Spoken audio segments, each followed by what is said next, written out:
Petit 1, la situation politique de la Haute-Volta de 1947 à 1956. Alors, dans cet état ou même dans cette évolution de la Haute-Volta, il faut retenir évidemment les faits majeurs suivants. Alors, d'abord, en 1947, c'était l'année de la reconstitution de la Haute-Volta. Donc, après la reconstitution de la Haute-Volta, rappelez-vous, nous avons parlé de l'Union française à partir de 1946. Et cette union, évidemment, avait permis à la Haute-Volta, après sa reconstitution en 1947, d'avoir un certain nombre d'avantages. Et cette union, ou bien cette constitution, a permis d'élire d'abord des représentants voltaïques qui vont représenter le peuple à l'Assemblée nationale française. Et c'est dans ce cadre-là que la Haute-Volta avait pu élire Mamadou Ouédraogo, Nazi Boni et Henri Guissou comme des représentants voltaïques au sein de l'Assemblée nationale française. Donc voici deux faits importants qu'il faut retenir au cours de cette période, de 1947 à 1956. Donc, il faut retenir que après la reconstitution de la Haute-Volta,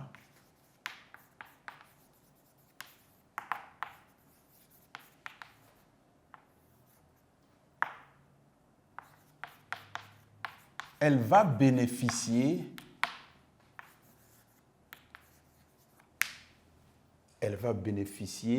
des avantages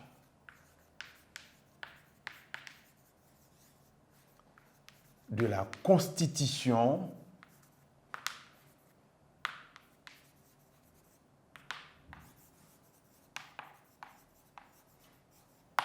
française de 1946. D'accord? Elle, la Haute-Volta, elle élit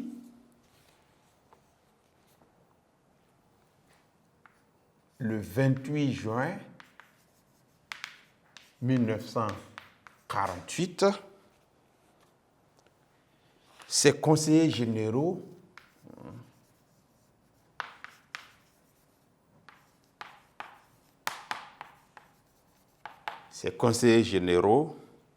et ses députés à l'Assemblée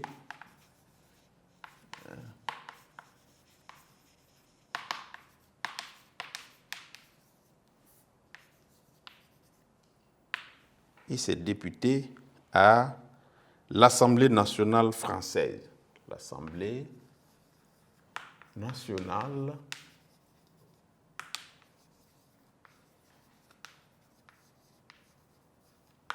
française. Et ces représentants-là sont évidemment Henri Guissou,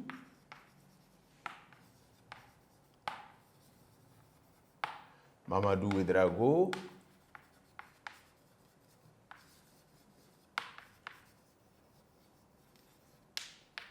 Nazi Boni.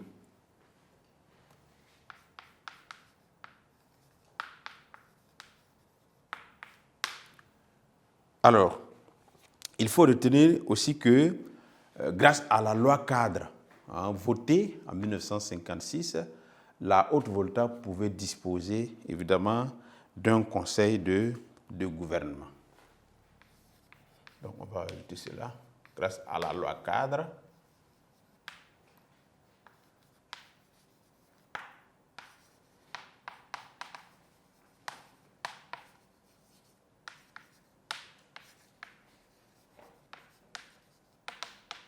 pouvait disposer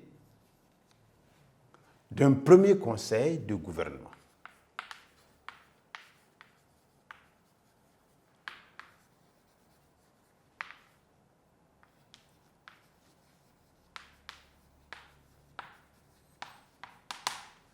Donc voilà ce qu'il faut retenir pour les faits majeurs entre 1947 à 1956. Donc d'abord, il y a eu la reconstitution.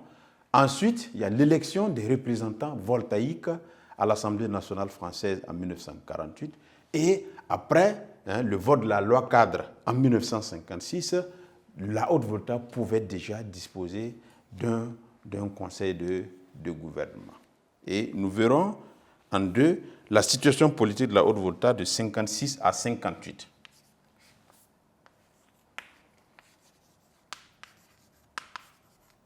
La situation politique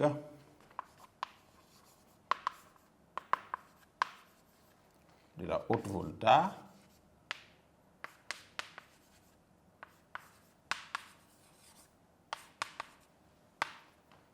de 1956 à 1958. Donc, entre 1956 et 1958, il faut retenir que, après des élections, la Haute-Volta a pu former le premier conseil de gouvernement, et nous avons pu avoir Ouézin Coulibaly qui était le vice-président de ce premier conseil de gouvernement. Et le président, évidemment, était un Français. Okay?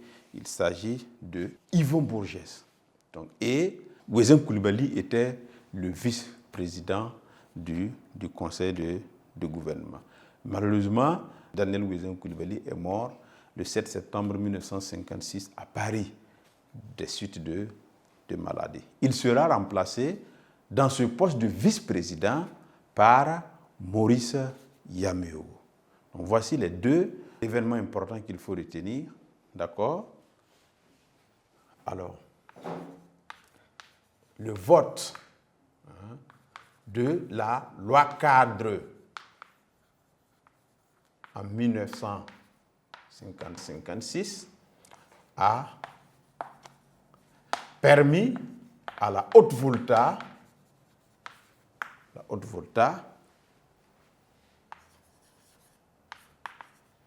de former son premier conseil de gouvernement.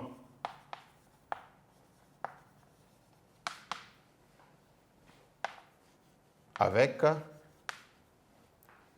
Ouézin Coulibaly, Daniel Ouézin Coulibaly. Ouézin Coulibaly comme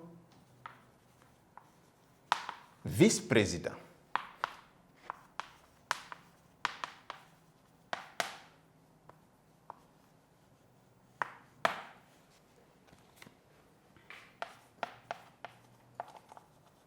À sa mort le 7 septembre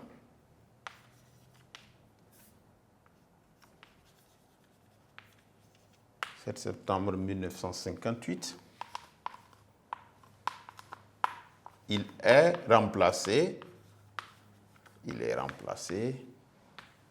par Maurice Yaméo.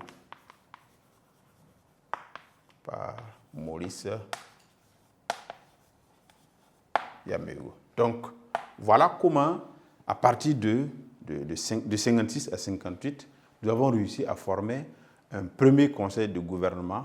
Et dans ce conseil de gouvernement, on avait Ouézin Coulibaly qui était voltaïque, qui était le vice-président, avec Yvon Bourges comme président. Et après sa mort, il a été remplacé par Maurice Yaméo à ce poste de vice-président. Et le dernier point, c'est la situation politique de la Haute-Volta de 58 à 60.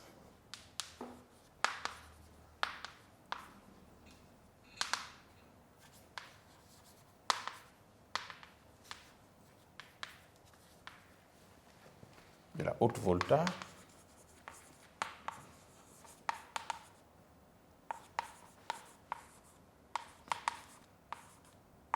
1958 à 1960.